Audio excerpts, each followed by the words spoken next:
Itu ngapain sih?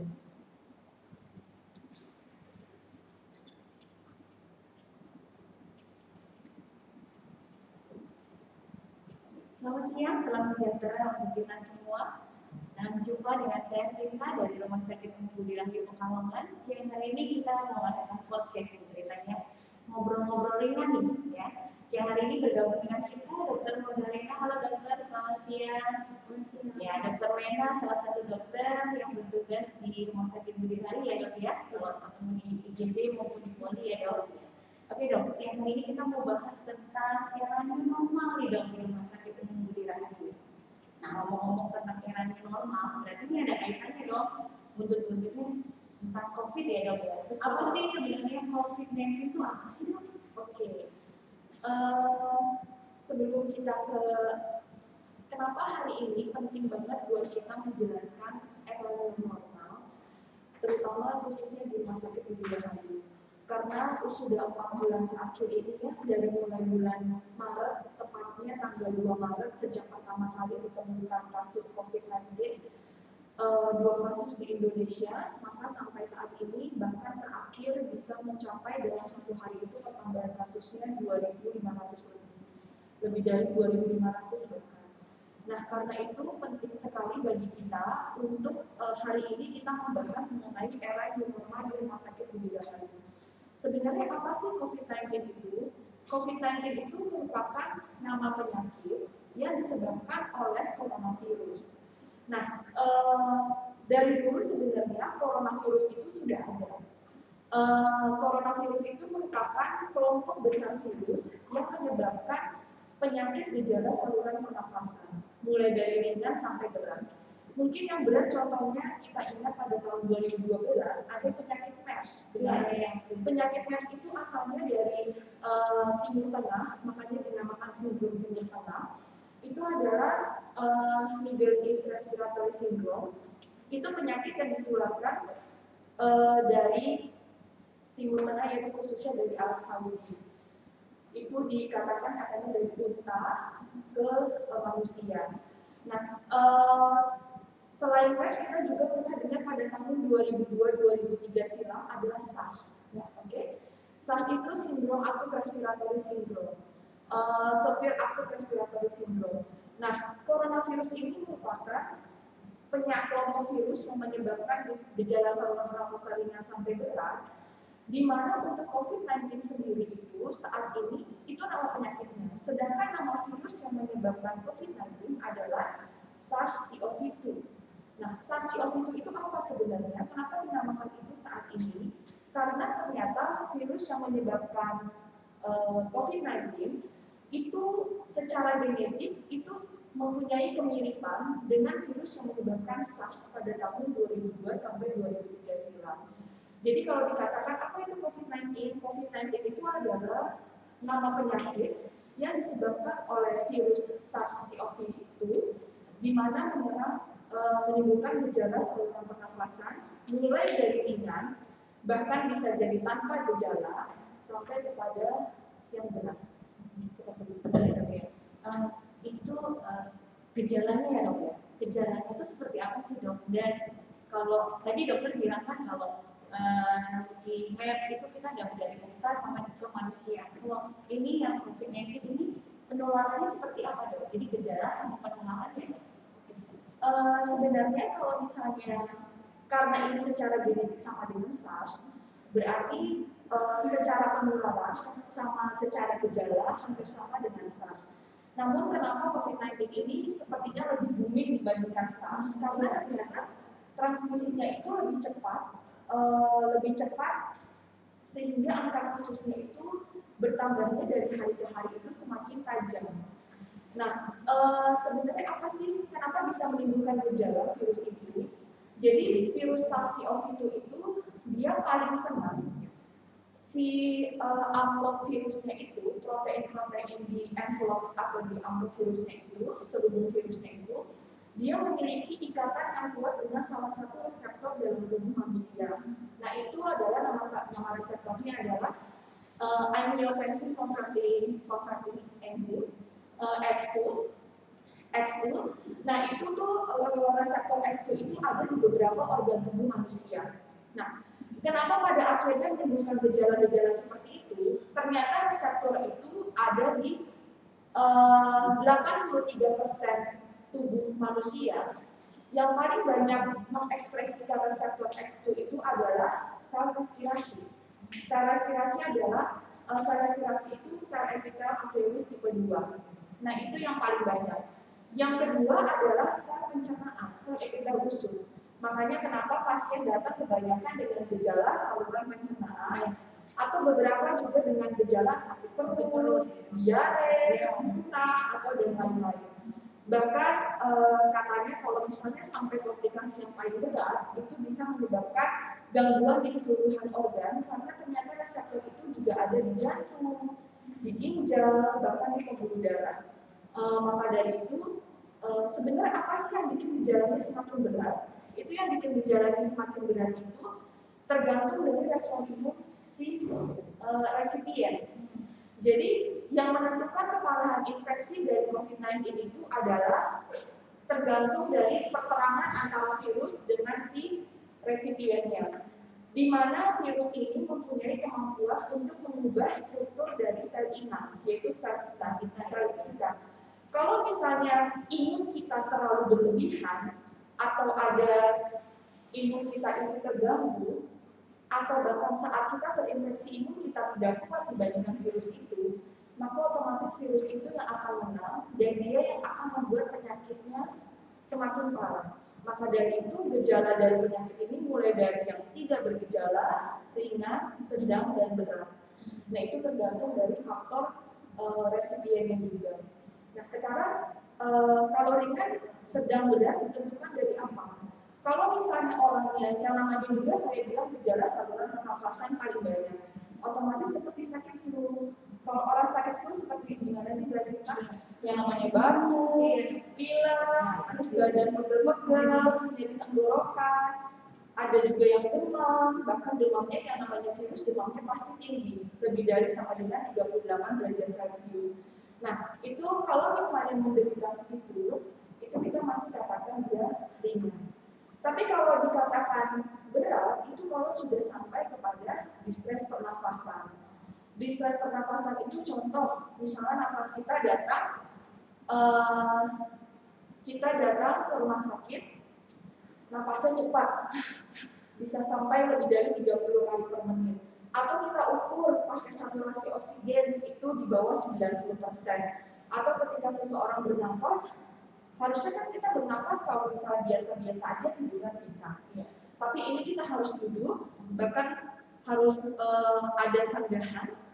Bahkan kalau misalnya nafas ada cekungan di atas tulang dada, di sini ataupun di bawah tulang dada. Nah, itu yang namanya distres pernapasan berat dan itu yang harus dirawat. Itu gejala-gejala dari COVID-19 ini. Tapi tidak menutup kemungkinan karena banyaknya reseptor H2 di organ lain, maka yang datang bisa juga diare. Makanya jangan suka menyepelekan orang yang datang, pasien yang datang dengan diare, muntah-muntah, sakit perut, atau bahkan ruang-ruang. Karena yang beberapa literatur juga mengatakan ada manifestasi kulit. Makanya dikatakan bahwa COVID-19 itu adalah penyakit 1000 wajah karena bisa menyerupai banyak hal. Itu gejala dari COVID-19 itu sendiri. Untuk penularannya dong. Kalau misalnya penularannya, mengapa virus ini berkembang sangat cepat dari hari ke hari? Itu karena transmisi dari manusia ke manusia yang begitu cepat. Contoh, kita ngobrol seperti ini, kalau misalnya kita ngobrol tanpa masker, kita akan mengeluarkan percikan. Percikan itu yang kita bilang kalau dalam bahasa medis adalah droplet respirasi. Nah, droplet respirasi ini adalah suatu partikel cairan yang berukuran 5 sampai lebih dari 5 sampai 10 mikrometer. Nah, ini sebenarnya partikel ini cukup berat. Artinya kalau misalnya dia keluar dari batuk, bersin, atau saat orang berbicara, karena berat, maka dia nggak bisa cukup jauh. Terbangnya nggak bisa cukup jauh. Akibatnya dia akan cepat jatuh ke tanah. Karena itu nanti terkait dengan kenapa kita harus jaga jarak sehari-hari. Yang kedua, kalau seseorang bersin, kalau bersin kan berarti ada dorongan dari tubuh untuk mengeluarkan. Karena itu nanti kenapa kita harus berjaga jarak sebenarnya 1-2 meter. Karena kalau bersin lebih dari 1 meter bisa jatuh si dropletnya. Terus yang kedua, itu secara langsung, penularan secara langsung. Kalau penularan secara tidak langsung, ketika orang yang terinfeksi COVID-19 itu dia batuk, bersin atau berbicara, bahkan ketika dia tertawa atau menyanyi, mengeluarkan droplet dari saluran pernafasannya itu, maka dia bisa nempel di permukaan sekitarnya, meja, kursi, benar, gagang pintu.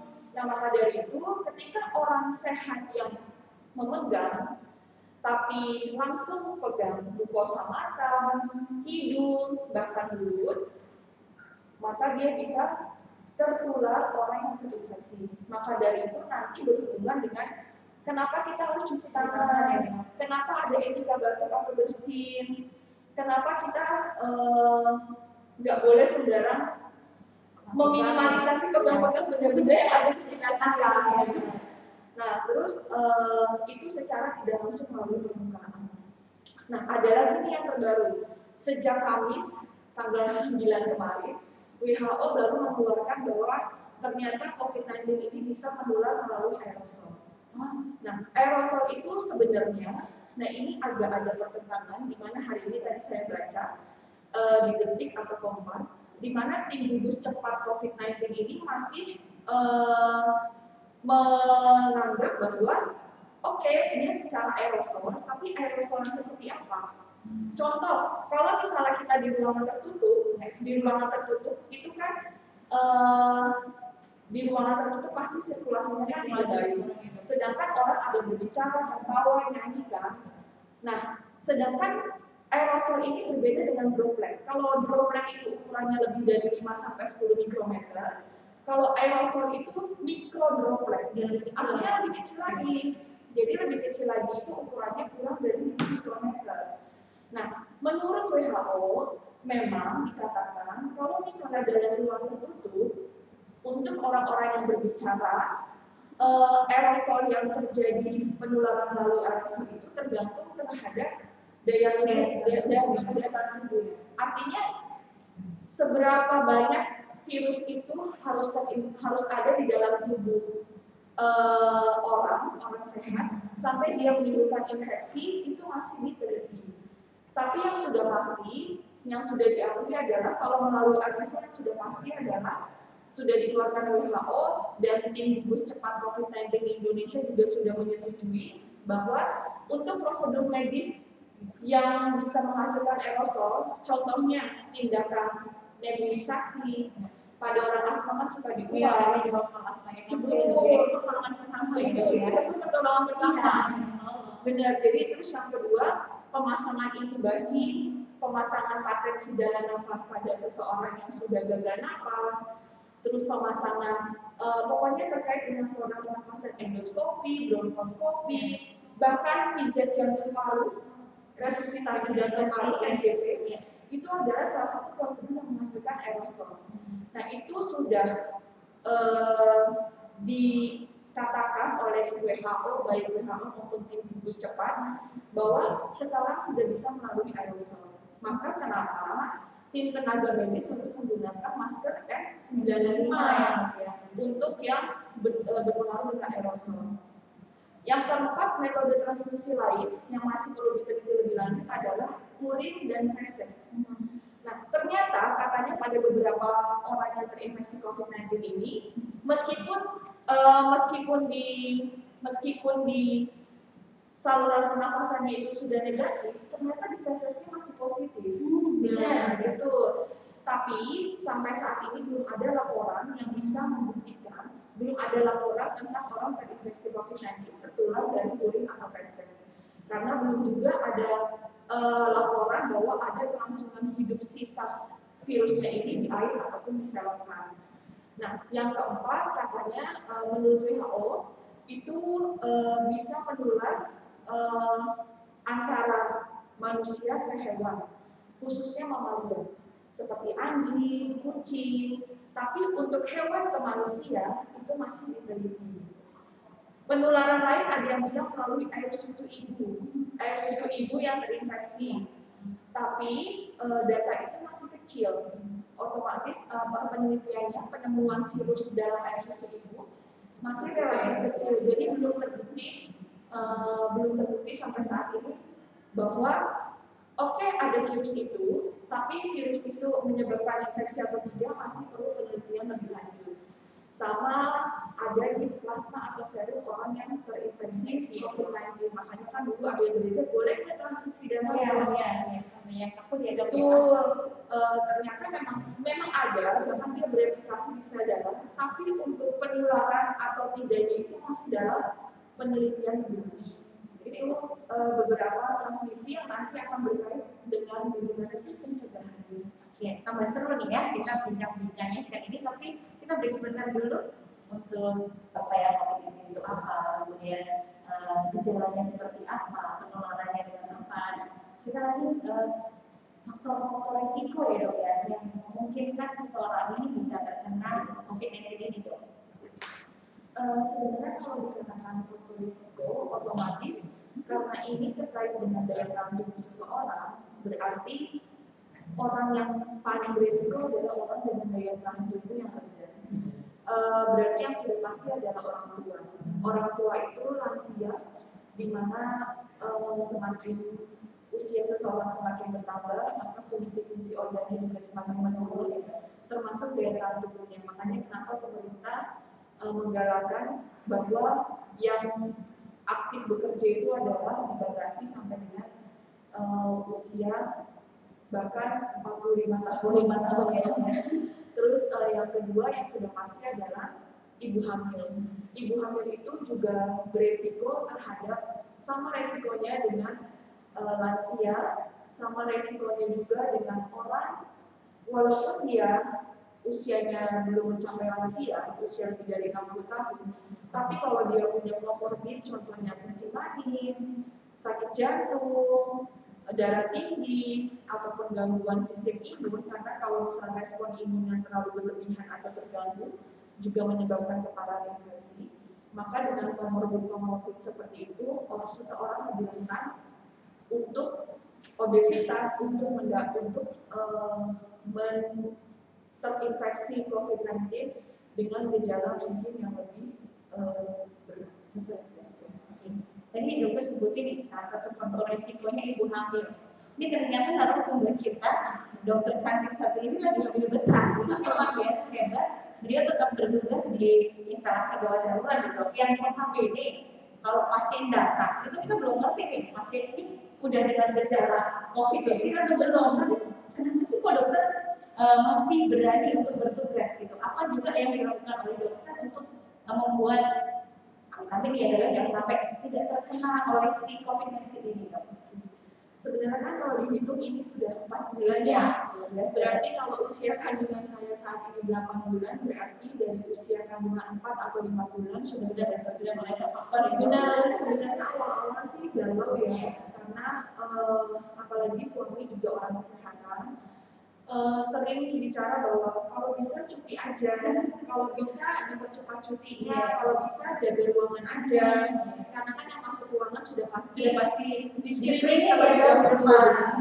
Tapi yang membuat saya bisa tetap maju karena yang pertama saya melihat teman-teman di UGD, mereka pun sekalipun mereka tidak mempunyai faktor risiko yang lebih berat dibandingkan ibu hamil, tapi mereka punya keluarga. Artinya mereka pulang, itu mereka punya anak kecil, mereka pulang, mereka punya orang tua. Jadi ya gimana melihat teman-teman sejawat yang berjuang di IGD, tapi kalau misalnya saya mundur, nggak tega aja buat gimana ya, kita maju bersama-sama.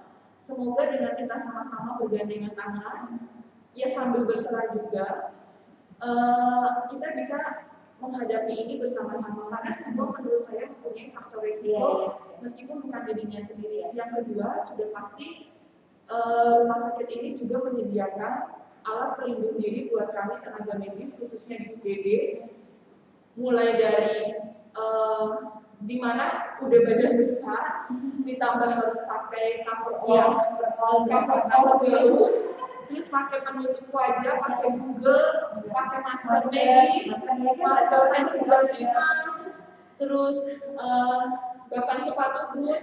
Jadi ya karena itu sambil terus berdoa aja, ya makanya 4 bulan bisa saat ini sampai sehat sih. Tetap tolong gitu luar biasa. Terus kalau kita ngomong soal COVID ini, akhir-akhir ini sering kita dengar yang namanya OTG, orang tanpa gejala. Namanya aja orang tanpa gejala. Berarti kita nggak bisa lihat nih orang ini bergejala atau tidak. Bisa saja kan dok yang di sebelah saya, atau di depan saya, atau di sekeliling saya itu ternyata OTG itu kan nggak tahu dok. Iya. Namanya juga orang tanpa gejala. Bisa nggak sih dok kita melihat itu jangan-jangan di OTG nih. Terus kita mesti ngapain nih dok kalau kayak gitu dok? Kan untuk menghindari dekat-dekat sama OTG nih. Sebenarnya yang namanya OTG orang tanpa gejala, definisinya dulu dari pedoman Kemenkes dikatakan orang tanpa gejala itu yang jelas orang tidak bergejala, tapi dia memiliki faktor resiko kontak erat dengan orang yang terkonfirmasi COVID-19, atau memang sudah jelas dia memiliki kontak erat dengan orang yang terkonfirmasi COVID-19 berdasarkan PCR atau swab. Nah itu dikatakan OTG. Meskipun dia OTG, dia tetap bisa menularkan. Meskipun memang masih diteliti lebih lanjut kok tanpa gejala bisa menularkan. Tapi kenapa bisa menularkan meskipun masih diteliti lebih lanjut? Itu kan yang namanya orang tanpa gejala yang jelas tubuhnya ada virus. Ya. Tapi mungkin karena respon imunnya dia bagus, maka respon imunnya dia itu yang bisa menolong dia sampai dia tidak memiliki gejala. Tapi ketika dia berbicara, ketika dia bersin atau batuk, itu kan juga mengeluarkan droplet. Nah maka dari itu sebenarnya makanya nanti kita sampai kepada pencegahannya. Kenapa kita harus tetap dimanapun, kita harus melakukan physical distancing. Kita harus jaga jarak, kita harus cuci tangan, ketika batuk ya karena kita nggak tahu sebelah kita, orang tua kita itu bisa terjadi masa saya ada dokter suami saya, betul saya gitu. Bahkan tidak hanya tenaga kesehatan yang bertugas di rumah sakit, petugas administrasi, satpam itu bisa terkena. Jadi maksudnya kita nggak tahu sebelah kita terkena atau tidak, terinfeksi atau tidak, maka kita harus lakukan pencegahan. Ya dok. Oke, itu tadi kita ngomong soal begini dok. Berarti harus ada langkah preventif nih ya dok. Harus ada langkah pencegahan supaya kita bisa tetap survive nih ya dok. Kalau kita mau akhir-akhir ini bukan lagi menang tapi survive saja udah bersyukur gitu ya. Ini dok, apa yang harus kita lakukan nih dok supaya kita nggak terkena nih oleh si COVID-19? Bagaimana sih pencegahannya supaya kita tidak terkena? Yang dianjurkan dari WHO yang sudah jelas adalah kalau transmisinya melalui percikan droplet, berarti kita harus jaga jarak sama minimal 1 meter.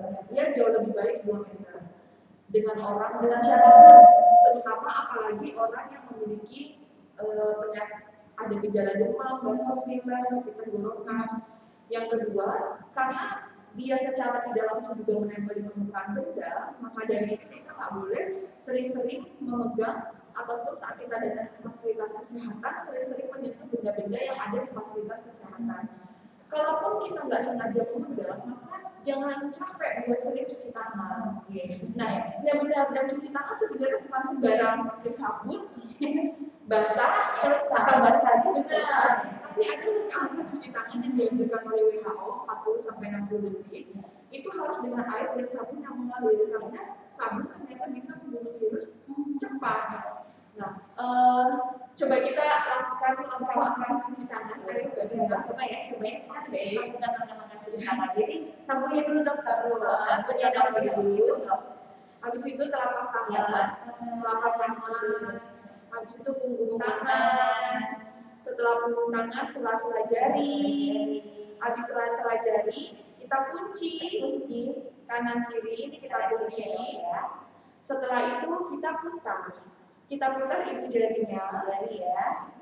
sebenarnya disarankan setiap ini dilakukan Bila selama ada 4 menit ya. ya. Benar. Itu ini dong, 1, 2, 3, 4. 1, 2, 3, 4. Nah setelah itu kita putar-putar jarinya, habis itu selesai. Nah kalau misalnya kita akan pakai wastafel, kita kan ambil tisu, ya. Ambil tisu, kita lap dulu tangan kita, lapnya ditekuk, lalu kita matikan kerannya pakai tisu. Jadi Jadi kata ini tuh ya ya. lagi, kan kita menyentuh lagi Iya. Nah, itu. Jadi ternyata mencuci tangan bukan sesuatu yang asal basah, asal pakai sabun, ternyata ada caranya. Terus selain itu karena kita nggak tahu adanya OTG, sangat banyak OTG saat ini berkeliaran di mana kita harus pakai masker. Dan masker ini jangan keliru, ada masker kain, masker medis, sama masker N95. Jangan sampai orang yang seharusnya harus memakai masker medis karena dia kerja di rumah sakit atau tenaga kesehatan atau kontak dengan orang sakit tidak kebagian masker. Jadi bagi orang sehat pakailah masker kain. Masker kain cukup ya dok ya. Cukup ya. Cuman memang karena efektivitasnya lebih rendah, maka dibarengi dengan pelindung wajah. Itu yang kita bilang face shield yang lagi ini. Terus yang kedua, tenaga kesehatan atau orang yang merawat pasien curiga atau terinfeksi itu harus pakai masker bedah seperti kita. Yang ketiga, masker N95 untuk tindakan-tindakan yang menimbulkan aerosol ataupun orang yang kerja di rumah sakit atau yang langsung kontak dengan suspek ataupun yang positif, termasuk petugas lab juga harus pakai masker kalau bisa N95. Terus etika batuk dan bersin yang benar. Nah, jadi saat batuk atau bersin kita tuh jangan langsung, kalau dulu kita bersin kita sebutnya apa? Alhamdulillah atau Tuhan memberkati blessing. Sekarang orang bersin kita, aduh takut COVID ya. Benar. Sekarang tuh stigma dari masyarakat lebih kejam dibandingkan virusnya, benar nggak ya? Jadi orang-orang banyak sekali itu benar. Jadi banyak orang yang datang ke rumah sakit mau menyembunyikan, berbohong, akibatnya banyak tenaga kesehatan yang terkena. Nah untuk ketika batuk atau bersin, pakailah di patung situ. Jadi ya, itu si privat situ yang dalam kecil. Jadi dia nggak kemana-mana. Atau kalau kita pakai tisu atau tisu itu tertutup antara hidung sama mulut. Haji langsung kita tutup, langsung kita buang ke tempat sampah dan jangan lupa cuci tangan. Kalau nggak ada cuci tangan pakai air atau sabun, boleh pakai cairan antiseptik berbasis alkohol. Nah itu bisa dibawa kemana-mana, bawa betul.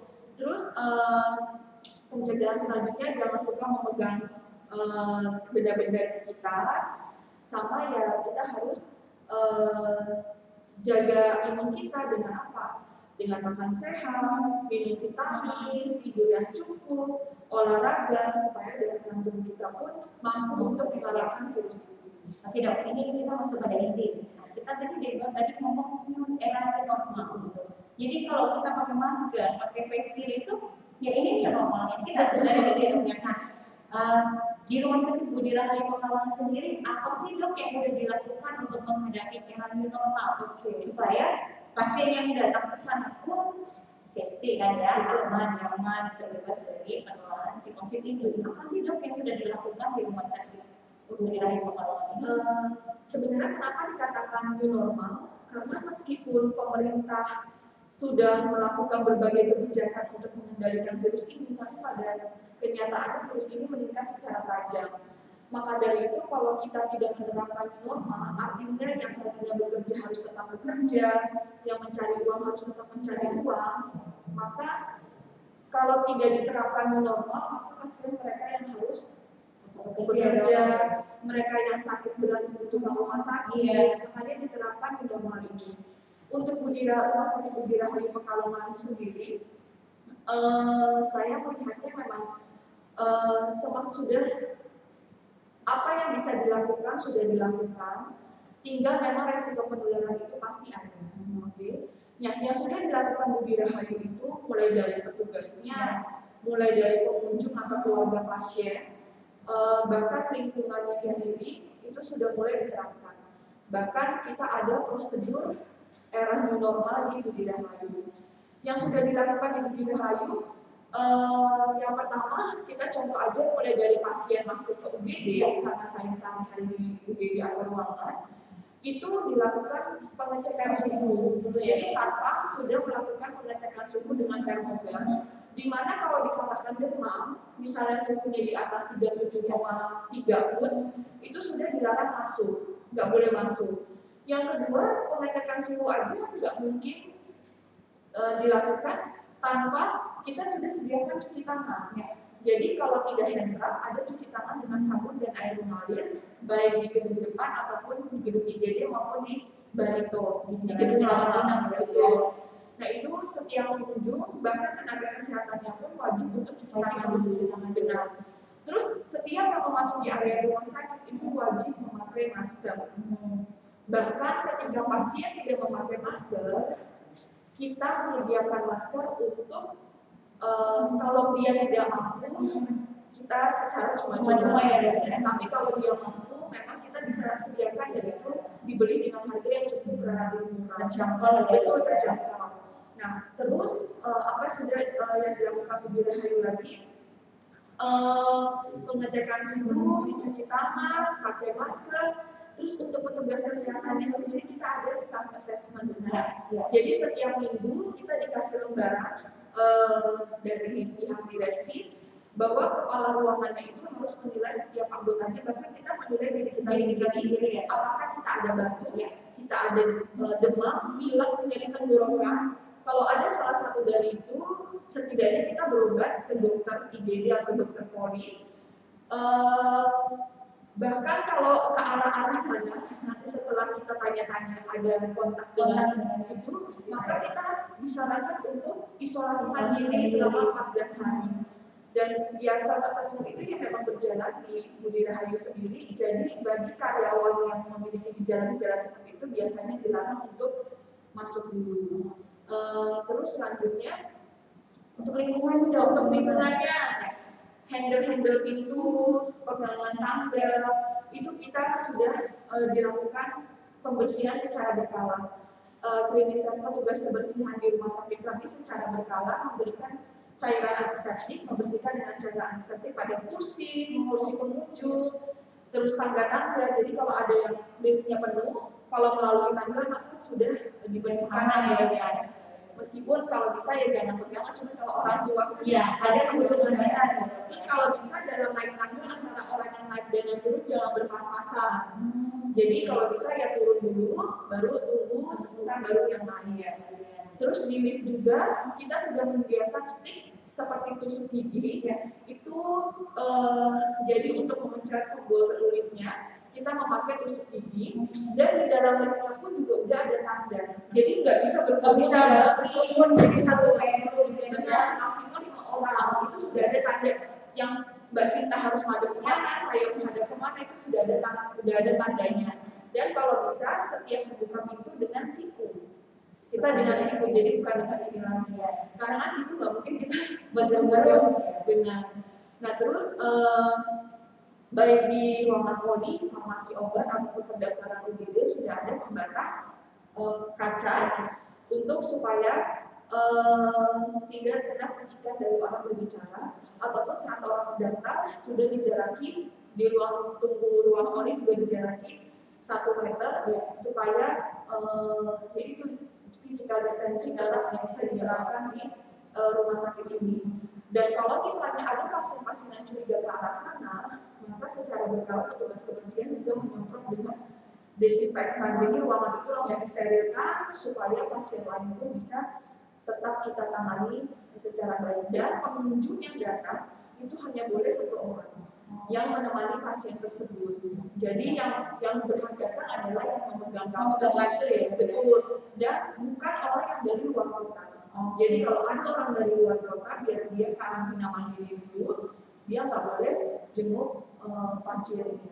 Seperti itu, kecuali pasien-pasien yang ICU atau apa, mungkin kalau tidak ada gejala, ya harus kita tanya-tanya lebih dulu. Sebisa mungkin sih jangan sampai dia datang ke rumah sakit.